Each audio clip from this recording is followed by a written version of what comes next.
Ok, ahorita vamos a ver comida mexicana, la historia. Resultado, el México mestizo. Ante una civilización que superaba por mucho lo que habían visto en las Antillas, los españoles se asombraron por la riqueza del mercado indígena de Tlatelolco.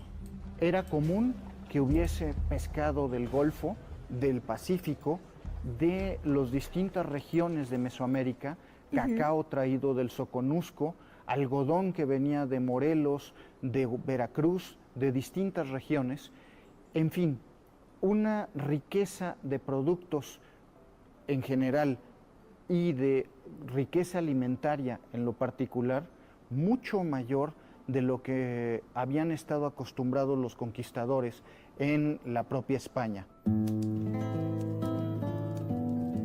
Es Entre el pan europeo y la tortilla prehispánica, entre el ajo español y el chile indígena, la gestación de una nueva cocina estaba por comenzar. Oh.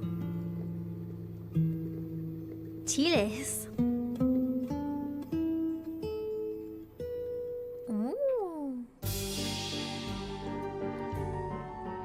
¿Introducieron el pan a México?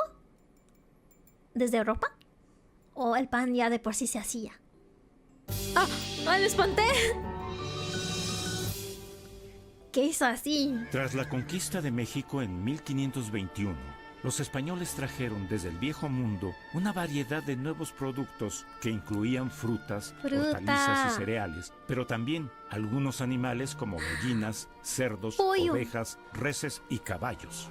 La introducción de estos elementos en la Nueva España corrió mayormente a cuenta de los misioneros, quienes tenían un trato constante con la población indígena. Al tiempo en que estudiaban los usos y costumbres de los naturales, los frailes se ocuparon de transmitir el conocimiento europeo sobre agricultura, ganadería y otras actividades productivas. Burrito. Realmente los primeros protectores de los indígenas fueron Fray Bartolomé de las Casas, el mismo Pedro de Gante, Motolinía y Don Vasco de Quiroga.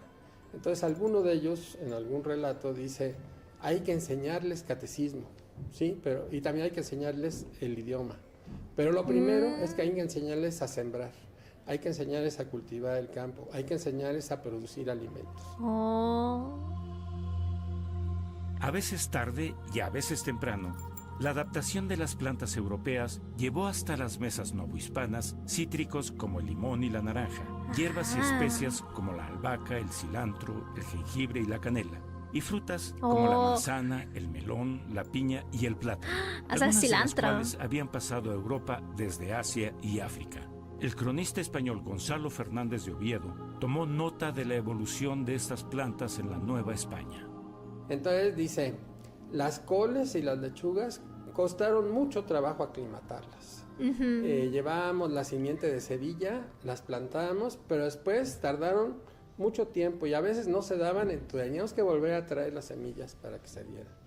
Y hay algunos cultivos que se mencionan como muy rápidos, por ejemplo, la albahaca. La albahaca, bueno, hasta Fray Diego de Landa menciona, dice, todos los cerros de por aquí están llenos de albahaca. Algunas otras cosas, por ejemplo, los rábanos también se dieron muy bien y nos gustaron.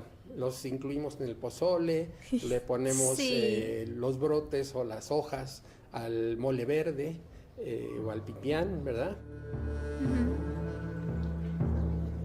Por lo que toca al principal alimento de Europa, el pan de trigo, su consumo se limitó en un principio a una escasa población española, en parte porque no competía con el maíz en el gusto indígena, pero también porque su cultivo presentaba dificultades en el Nuevo Mundo. El trigo se va a cultivar en los llanos y por eso va a tardar mucho tiempo en adaptarse, porque es una técnica de cultivo radicalmente distinta a la indígena, va a requerir la llegada del arado y de animales de tiro ya adaptados, y por eso va a ser mucho más lento. Al igual que el pan, aunque por otros motivos, el aceite de oliva, las aceitunas, el vino y la carne de res tampoco tuvieron éxito inmediato entre los naturales. Entonces no cultivaron más el trigo, porque también, además que era más difícil, era también porque preferían las tortillas. Hecho que fue observado por el virrey don Antonio de Mendoza. Los indígenas todavía se rehusaban un poco a comer trigo o a comer carne de res. Además, las reses pues, entraban a sus milpas, se comían las milpas, entonces siempre hubo muchos pleitos por estas cosas que introducían los españoles, ¿no? Renuentes ante ciertos productos, los indígenas, amantes del dulce, aceptaron encantados la caña de azúcar y las frutas, así como muchas hortalizas. Entre los animales, el cerdo y la gallina ocuparon el lugar que antes habían tenido el perro xoloscuintle y el guajolote. Estas dos especies entraron fácilmente en el imaginario y dentro de la cultura indígena porque reemplazaban directamente a sus competidores. Los perritos. Si la población indígena incorporó una parte de la dieta europea a la propia, los españoles hicieron lo mismo con los productos que les rodeaban por doquier, como el maíz, el frijol, el chile y especialmente el jitomate, que pronto conquistó Europa y revolucionó su gastronomía. Muy pronto el tomate fue valorado, como lo muestran los nombres que se le dio. En italiano se le llamó pomodoro, manzana de oro, mientras que en alemán en un tiempo se le llamó Paradiesapfel, manzana del paraíso. Si un producto tan noble que ha sido adaptado por las cocinas de otras partes del mundo. Piensen ustedes en una pizza italiana, si no tiene jitomate, pues no es pizza, ¿no? Y cómo lo usamos en México en forma de salsas, en forma de acompañantes de los guisados, o simplemente en la actualidad rebanado y relleno con algún producto. Entonces el jitomate es una de nuestras estrellas. Al comenzar el siglo XVII, el hombre español se ve unido a la mujer indígena, tal como el ajo se ve unido a los chiles, el azúcar al cacao y el maíz al puerco o la gallina. Había peneques que se bañaban en salsa de jitomate, pero se empiezan a rellenar de queso. Surge la res en jitomate, el cerdo con calabacitas. ¿Quién puede pensar, por ejemplo, en una salsa de chile sin cebolla o sin ajo? Y esos productos son europeos, pero entraron muy rápidamente en el gusto indígena. Y entonces surgieron nuevos olores, colores, sabores, presentaciones. No les gusta poner cebolla ni cilantro a sus salsitas. Nada más el puré, nada más de tomate. Lo usaron más los europeos. Supuestamente, si no estoy mal entendiendo. Y es donde estaba naciendo lo que hoy conocemos como la cocina mexicana. Hija de los recursos naturales de ambos mundos y de su sabiduría culinaria, la cocina mestiza de México nació silenciosamente en las cocinas de toda la Nueva España. Mestizos.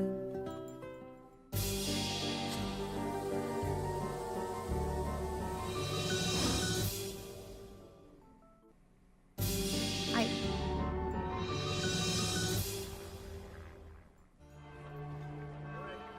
Al comenzar el siglo XVII, los productos europeos se habían mezclado con los indígenas al punto que la cocina mestiza seducía por igual a todos los sectores de la abigarrada sociedad novohispana.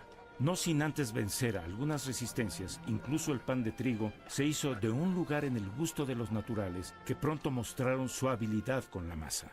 Investigaciones permiten demostrar que 90% de los trabajadores de las panaderías en la Nueva España eran indígenas. Y entonces la panadería mexicana, bueno, fue de un florecimiento impresionante, ¿no?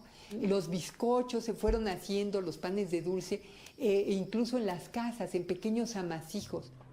Mientras en el norte la cocina del trigo y de la res entraba en complicidad con los chiles autóctonos, algo semejante pasaba en cada región del país, donde a los viejos productos se unían los nuevos según lo dictaba el temperamento local. Un caleidoscopio de intercambios culinarios que se vería potenciado por la llegada de productos asiáticos al puerto de Acapulco. A través de la nao de China, el llamado galeón de Manila, que desde el Pacífico iba hacia Filipinas, colonia española, y de ahí a China, a Japón y a la India, para comerciar y permitir traer los productos asiáticos a través de la Nueva España hacia Europa y los productos europeos hacia el territorio asiático. Más que ningún otro lugar en la Nueva España, la ciudad de Puebla resultó beneficiada por los nuevos ingredientes que llegaban desde Asia al puerto de Acapulco. Aunque Acapulco pertenecía a la Arquidiócesis de México, pegadito estaba el territorio poblano. Entonces esto enriquecía el mercado culinario de la ciudad, a diferencia de otras ciudades. Las monjas poblanas, especialmente, recibieron encantadas los tesoros que venían de Oriente. Sometidas en sus conventos a penosas dietas, la pasión de cocinar para otros se había apoderado de ellas. A su habilidad como cocineras y a la variedad de productos disponibles, las profesas poblanas añadían otra ventaja. ¿No fue donde aquí las monjas inventaron el mole? Porque pusieron un montón de diferentes cosas y así lo crearon, ¿no? Poseían las mejores y más bellas cocinas de su tiempo. En la cocina, con todos los elementos que tenían a la mano, podían estar experimentando continuamente. Por eso se dice que es un laboratorio, porque lo era. Cada convento competía con el cercano en elaborar lo más complicado, el contraste de sabores, que es un poco lo que se viene formando en nuestra etapa colonial. Hay que combinar todo lo que se pueda para buscar nuevos sabores, nuevos sentidos a la comida, y esto provoca esa competencia. Gracias a esa competencia se inventaron tantos platillos conventuales. Conocidas por la preparación de conservas y dulces, las monjas poblanas alcanzaron con su mole el colmo de la refinación gastronómica. Plato complejo como ninguno. La receta original se componía de una gran variedad de chiles, a los cuales se añadieron la tortilla, el jitomate y el cacao indígenas, así como la cebolla, el plátano y las frutas secas traídas de Europa. Wow. Finalmente, la aportación de las especias asiáticas, como la pimienta, el clavo y la canela, hizo del mole un platillo universal y un símbolo exquisito de la gastronomía barroca de la Nueva España. El primer platillo que pudiera representar a todo el planeta en la historia de la humanidad fue un mole, porque tiene todas las especias de todas partes. Tiene nuestro maíz, tiene el cacao, tiene todos los ingredientes y quelites que había en nuestra tierra, más toda la influencia, hasta el pan, ¿no? Del trigo europeo, y por otro lado todas las especies que vienen de Asia. Entonces, pues es una maravilla, pero aquí se van a juntar todas las especias del mundo. Junto al mole, otro platillo exquisito de compleja elaboración, el chile en nogada, daría prestigio a la cocina conventual poblana. Su protagonista central, el chile poblano o tornachile, sintetizaba la historia de una gastronomía a caballo entre dos continentes. Chiles rellenos. El chile poblano, o chile de tiempo, como le decimos en Puebla, no tiene un origen netamente mexicano, y uno se sorprende, ¿cómo es posible? Sí tiene un abuelo, que son estos chiles largos que tienen la misma consistencia de los poblanos, que se dan sobre todo en la región de México, de capital, y que se llama chilaca. Los españoles, que buscan todo lo que les parece extraño pero provechoso, se llevan a España una cantidad de productos americanos, y entre estos la chilaca, que a los españoles no les va a gustar por lo picante, pero que los hortelanos españoles injertan con el pimiento del norte de África, y el producto de esta conjunción es un pimiento que sí tiene un poco de picor y que es regresado a la Nueva España y resembrado, y que toma un poquito del picor que había perdido. Si nosotros estuviéramos en el siglo XVII, nadie le diría chiles poblanos ni chiles de tiempo, les dirían tornachile, es decir, el chile que se fue y tornó. Wow. Y claro, si en España rellenan los pimientos, pues con más razón en la Nueva España.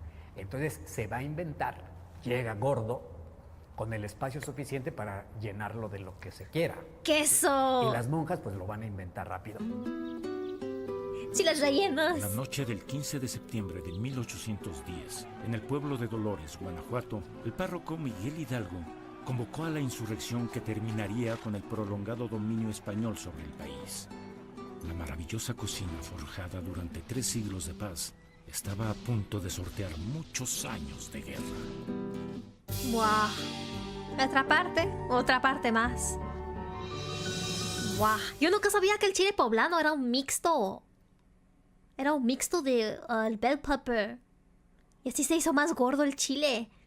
Y ahora se podía rellenar con queso y todo eso.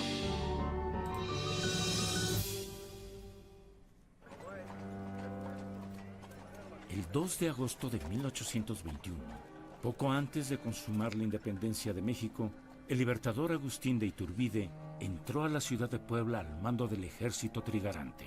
Y la ciudad lo recibe como el caudillo de la independencia, como recibía el virrey, arcos triunfales, alfombras de flores, en fin. Y lo primero, a la catedral, al Te Deum, a la ceremonia. Y luego, como Dios manda, a la comida. Entonces, aquí, justo enfrente de este edificio donde estamos, estaba el Palacio Episcopal y ahí es invitado a comer. Al término del banquete, don Agustín fue agasajado con los famosos chiles en nogada, un postre inventado tiempo atrás por las monjas poblanas y que luego se convertiría en célebre plato principal.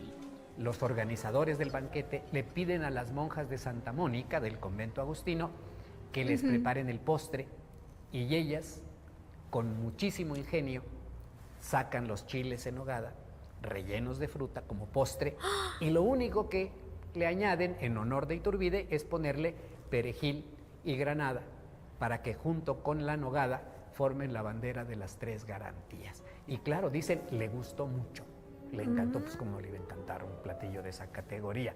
Y de ahí corre la fama de que los inventaron para Agustín de Iturbide. No los inventaron, los adornaron para Agustín de Iturbide. Con la independencia, el comercio internacional se expandió y las familias pudientes tuvieron acceso a los productos que llegaban libremente hasta las costas de ambos océanos. El siglo XIX rompe con el monopolio que España había impuesto a sus colonias, por lo que el México independiente puede comerciar con muchos países. Entonces llegan nuevos productos de diferentes lugares del mundo y las mujeres en las cocinas vuelven a probar, a experimentar, a preparar productos con nuevos sabores, con nuevos olores, y ahí sigue desarrollándose la cocina mexicana. La independencia, sin embargo, no solo abrió las puertas a las mercancías de otros países, sino también a sus capitales, a sus hombres y a sus costumbres culinarias. ¿Qué es esa? Este fue el caso de los mineros ingleses que, en 1824, llegaron al mineral de Real del Monte con sus barrenas para trabajar y sus tradicionales empanadas o pastis para comer.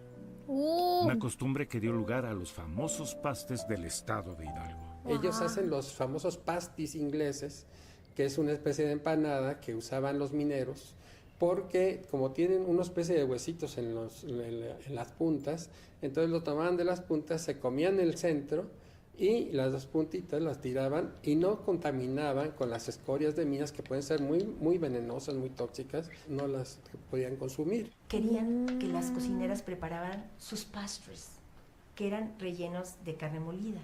¿Sí? Las cocineras los prepararon, pero luego prepararon otros con champiñones, rellenos de queso, de manzana, y son nuestros pastes. Si para los inversionistas extranjeros México era un país rico donde era posible hacer negocios, para la mayoría de los mexicanos su nación era pobre, inestable y peligrosa. Las guerras constantes, la fragilidad de los gobiernos y la inseguridad de los caminos hicieron que la producción de alimentos decayera y que el comercio entre regiones fuera poco recomendable.